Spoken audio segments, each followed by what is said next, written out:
You wake up. It is a Tuesday morning. You drag yourself out of bed, shuffle into the kitchen, and open the refrigerator door. The little light clicks on, illuminating the shelves. You look inside, see a couple of slightly bruised apples, a half-empty carton of oat milk, and some leftover takeout in a plastic container. And you let out a heavy sigh, thinking to yourself, there is absolutely nothing to eat in this house. We have all done it. Sounds familiar, right? But I want you to hold on to that feeling of mild, everyday hunger for a second. That tiny rumble in your stomach. And now, I want you to picture this. You wake up, but there is no kitchen. There is no refrigerator. There is no grocery store down the street, no delivery app on your phone, no agriculture, no fields of wheat, and no bread. It is 2.5 million years before right now. You are standing in the middle of the African savanna. The sun is just starting to bake the earth. And you are hungry. Not the kind of hungry where you are annoyed because you have to wait an hour for dinner.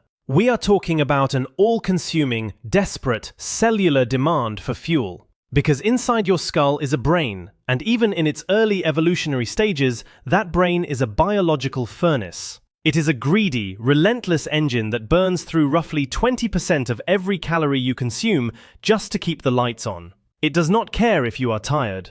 It does not care if you are scared. It just demands to be fed. But here is a question nobody actually asks when they look at human history. What did we actually eat? Not as in the broad, sweeping categories of an evolutionary timeline, and not the Hollywood version you have seen 100 times. You know the image I am talking about. The rugged, muscular caveman, wearing a perfectly draped animal skin, standing on a cliff with a giant spear, waiting to take down a woolly mammoth while dramatic music swells in the background. We are not talking about the fantasy. We are talking about a Tuesday morning on the savanna. What did a soft, slow, relatively weak hominid actually put into its mouth to survive until Wednesday? What if we are wrong about how we conquered the world? What if the whole story of us being the noble apex predators of the ancient world is just a myth we invented to make ourselves feel better? And what if the real story of how we fed ourselves is so much stranger, so much more humbling, and so deeply weird that it changes the way you look at every single meal you will ever eat for the rest of your life? And this is the rabbit hole we are going down today. Buckle up, because this is about to get genuinely wild, and the evidence we have found in the dirt turns everything you thought you knew upside down. Let's start at the very beginning. When you have no claws, no fangs, and no weapons, what is the first thing you reach for? Let's start with the most obvious thing. You look down. You are standing on dirt, and growing out of that dirt are plants. So, you eat plants. Simple, right? You just forage. You pick some berries, grab a couple of leaves, and call it a day. Well, no. The ancient African savanna was not a carefully curated salad bar. It was an environment of extreme dry seasons and brutal sun. Most of the plants that were available year-round were not soft, juicy fruits designed by modern agricultural breeding to taste like candy. They were tough, fibrous, bitter things fighting for their own survival. And the most reliable source of calories was not hanging on a branch. It was buried underground. Tubers, roots, the ancient, wild cousins of the potato or the yam. Now, imagine walking out into a dry field right now, digging up a raw, unpeeled potato that has the texture of wood and trying to eat it.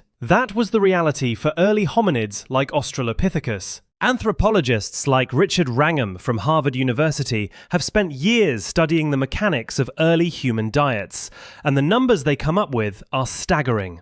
Before we fully mastered fire and cooking, our ancestors had to extract calories by brute mechanical force. They had to chew.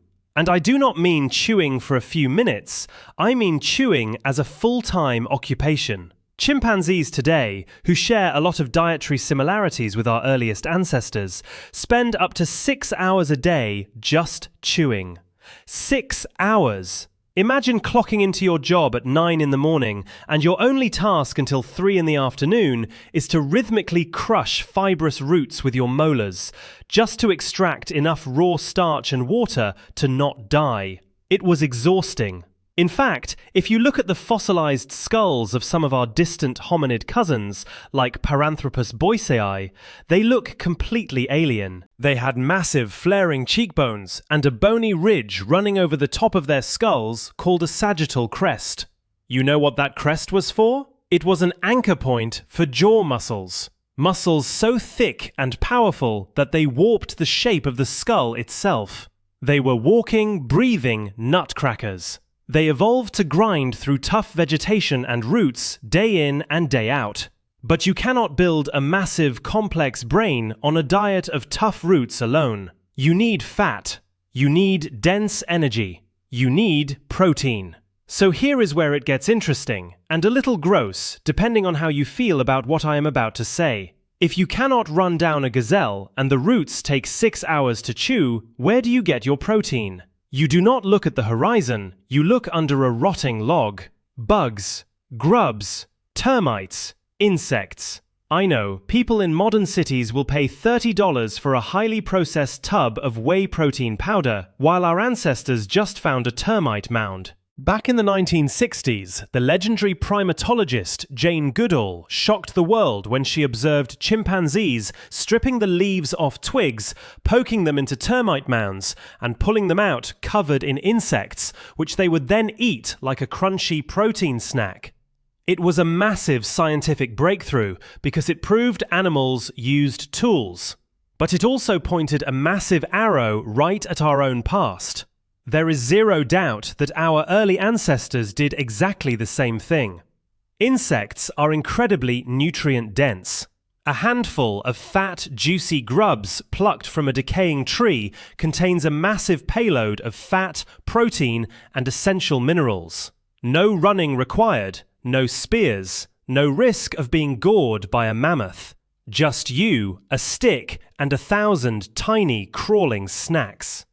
You will say, come on, that is just ape behavior. Humans did not rely on that. Okay, then explain why, even today, indigenous cultures across the globe, from the Amazon to the Australian outback, consider certain grubs and insects to be absolute delicacies. They did not invent that out of nowhere. That is an ancient, unbroken dietary tradition stretching back millions of years. It kept our ancestors alive when the dry season killed off the plants and the big game moved away. Honestly, the next time a mosquito bothers you, just remember that your great to the power of 10 grandfather probably ate its cousins for breakfast. Respect the grind. Let me throw you something even wilder.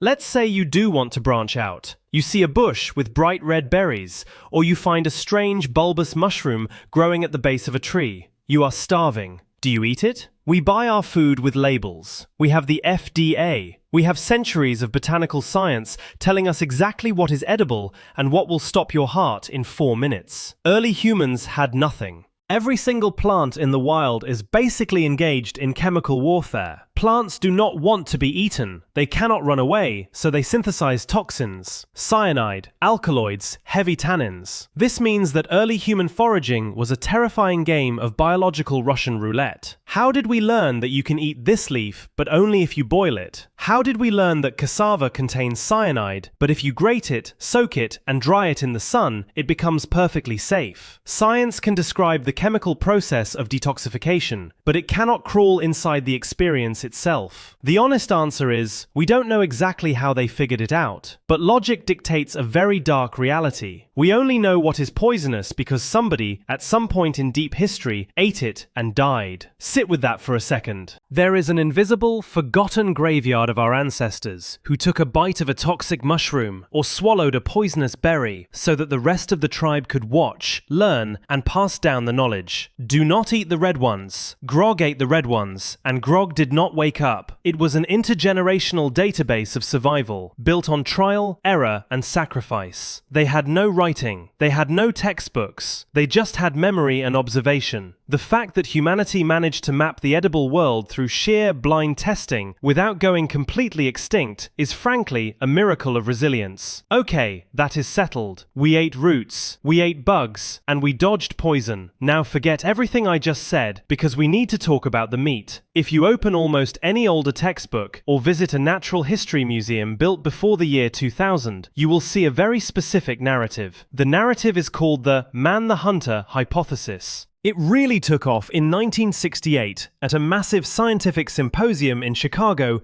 literally titled Man the Hunter. The leading anthropologists of the time gathered and essentially agreed that the turning point in human evolution, the thing that made us smart, social, and dominant, was the moment the men formed hunting parties and started taking down big game. It was a very neat, very flattering story. It fit the mid-century ego perfectly. We were the masters of our domain. We used our big brains to coordinate, throw spears, and bring home the bacon. But there is a problem nobody wanted to admit for a very long time. Look at your own body. Look at your hand. Right now, seriously, look at it. Does that look like the biological equipment of an apex predator? We have flat teeth. We have weak jaws. We have no claws. Our skin is paper thin and tears if we walk through a thorny bush. We are comically slow. A reasonably motivated house cat could out-accelerate you in a short sprint. And before the invention of complex projectile weapons, if an early hominid like Homo habilis stood face-to-face with a Pleistocene predator, a saber-toothed cat, or a giant hyena, they were not the hunter. They were a snack. So how on earth did we get the meat that eventually provided the dense calories to fuel our expanding brains? We know we ate meat. The archaeological record proves it. But if we could not kill it, how did we get it? And this is where the story takes a sharp turn, and the evidence for it genuinely melts your brain. We did not hunt. Not at first. We waited. We were the scavengers. We were the bottom feeders of the savanna. Picture this. A massive saber-toothed cat brings down an antelope. The cat eats its fill, tearing off the best meat, the organs, the rich muscles. Then the cat gets full and walks away to sleep under a tree. Next come the secondary scavengers, the giant hyenas. They rush in, snapping and laughing, ripping whatever flesh is left on the carcass. They chew on the ribs, strip the spine, and leave a pile of bloody, picked-over bones in the dirt.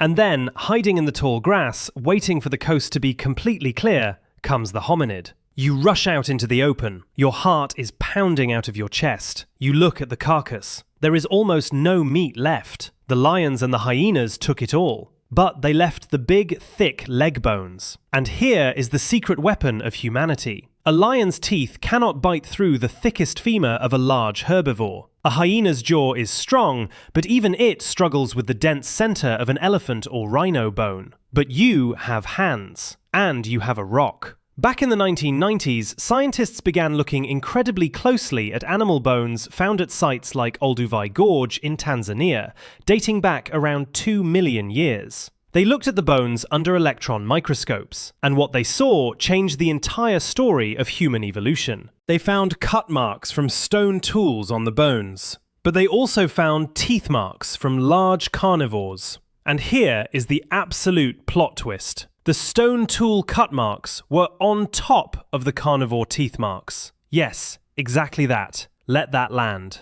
We did not kill the animal. The carnivore killed it and chewed on it. We came in afterward and scraped off the scraps. We were second in line, sometimes third, but we did something no other animal could do. We took a heavy river stone, raised it above our heads, and smashed the femur wide open. And inside that bone was the prize: bone marrow. Bone marrow is essentially pure fat. It is the most calorie-dense, energy-rich substance on the savanna. It is sealed inside a biological vault of calcium, safe from the sun, safe from insects, and safe from lions. Only a creature with the brain capacity to swing a rock like a hammer could open the vault. In 1995, anthropologists Leslie Aiello and Peter Wheeler published the expensive tissue hypothesis.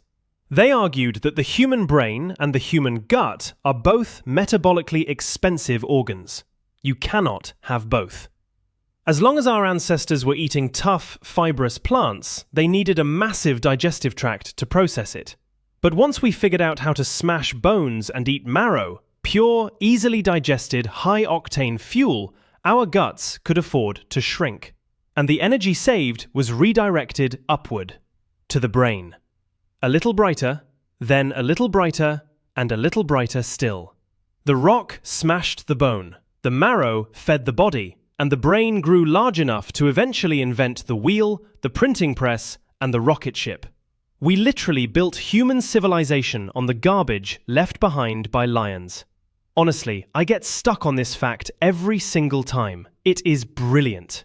But here is the part we do not like to talk about. We sit here today, safely behind our screens, drinking our coffee, and we think of scavenging as a clever biological hack, a neat little evolutionary trick. We think of early humans walking out, tapping a bone with a rock, and having a nice little picnic. And now I have to tell you the other side of this. This is where it stops being a fun scientific trivia fact. Scavenging was not a game. It was a state of constant, unbearable terror. I want you to really place yourself in that grass. You are 2 million years ago. You are small. You weigh maybe 80 or 90 pounds. You have no language to call for help. You are standing in the savanna, and you smell the blood of the carcass. You know there is marrow inside those bones. Your children back at the shelter are starving. You have to go get it, but you also know that the lion might still be nearby. You know that a pack of hyenas could be circling back. You walk out into the open, completely exposed. Every rustle of the wind, every snapping twig sends a spike of pure adrenaline through your system. You grab the bone. It is heavy, slick with blood. You try to smash it right there, the sound of your rock hitting the bone echoing across the plains, essentially ringing a dinner bell for every predator within 2 miles. We were not the kings of the world. We were prey. And we did not just steal from predators. Predators hunted us. For a long time, anthropologists resisted this idea. It was too humiliating. But the dirt does not care about human pride. In 1924, a scientist named Raymond Dart discovered a fossil in South Africa that became known as the Taung child. It was the skull of a young hominid, roughly 3 years old, dating back millions of years. For decades, scientists argued over how the child died. They assumed a leopard caught it or a saber-toothed cat. But years later, researchers looked closer at the damage to the skull. There were distinct puncture marks at the bottom of the eye sockets. They did not match the teeth of any big cat. They matched the talons of a crowned eagle. Read that again. Well, hear it again. That last line. Eagles. Giant birds of prey swooped down from the sky, drove their talons into the faces of our children, and carried them off. We were so small, so low on the food chain, that birds ate us. Imagine the psychological weight of that existence. You spend your day chewing roots until your jaw aches. You dig for termites. You wait in terror for the lions to finish eating so you can steal their garbage. And all the while, you have to watch the sky, because a shadow could mean your child is gone forever. And then, the sun goes down. When the sun set on the savanna, we were practically blind. But the predators were not. The leopards, the hyenas, they owned the night. For millions of years, before we tamed fire, every single night was an exercise in pure survival. We huddled together in the dark, clutching our rocks and our broken bones, listening to the roaring and the screaming in the grass, knowing that if something found us, we had absolutely no defense. The fear of the dark that you feel when the lights go out, that instinctive chill down your spine when you hear a strange noise in an empty house, that is not an irrational phobia. That is the echo of hundreds of thousands of years of your ancestors sitting in the pitch black, praying the breathing sound they just heard was the wind and not a leopard. We did not learn to fear the dark for no reason. We feared the dark because the dark is where we were eaten. Sit with this for a moment. This is the heavy truth of our origins. We were not born rulers. We were the victims of the natural world, hunted, starved, terrified, surviving on the absolute margins of the ecosystem. And yet, look around you. Look at the room you are sitting in. Look at the device you are watching this on. We did not stay in the dark. We did not stay in the tall grass. There is something so incredibly profound about the fact that we were the weakest things on the savanna, and yet we're the ones who are still here. The saber-toothed cats are gone. The giant hyenas are extinct. But the little, naked, terrified apes who smashed bones with river stones, we inherited the earth. We don't know exactly what they felt in those moments of terror. We will never know the name of the mother who watched the eagle take her child. We will never know the face of the first person who successfully chased a vulture away from a carcass. But we know that their vulnerability is exactly what saved us. Because we were weak, we had to be smart. Because we could not outrun the lion, we had to learn to read the tracks in the dirt to know where the lion had been. Because we could not fight the hyena alone, we had to band together. We had to look at each other, share the meat, and realize that keeping the group alive was the only way to keep ourselves alive. Our weakness forced us to develop empathy, cooperation, and community. That bone marrow, stolen from the jaws of death, gave us the brain to eventually capture fire. And once we had fire, the night was no longer the enemy. We sat around those flames, cooking the roots, roasting the meat, and for the first time in millions of years, the predators looked at us from the darkness and decided to stay away. The campfire became the first safe space in human history. It was where we started to talk, where we started to tell stories, where we stopped just surviving and started actually living. This feels both heavy and entirely beautiful to me. The very things that make us human, our intelligence, our social bonds, our ability to invent and adapt, were not gifted to us from a position of strength. They were forged in the absolute crucible of weakness and hunger. So I want you to go back to that scene from the very beginning. You shuffle into your kitchen. It is Tuesday morning. You open the refrigerator door and the little light clicks on. It is the same slightly old oat milk, the same bruised apples, the same plastic container of leftovers. But now, look at it through the eyes of the millions of years that came before you. Look at the sheer abundance. Look at the safety. That buzzing, glowing box in your kitchen is not just an appliance, it is a monument. It is the ultimate victory trophy of a species that spent 2 million years starving in the dirt. Every single calorie inside that fridge is a luxury that your ancestors fought. Stay curious, stay safe, and I will see you in the next one.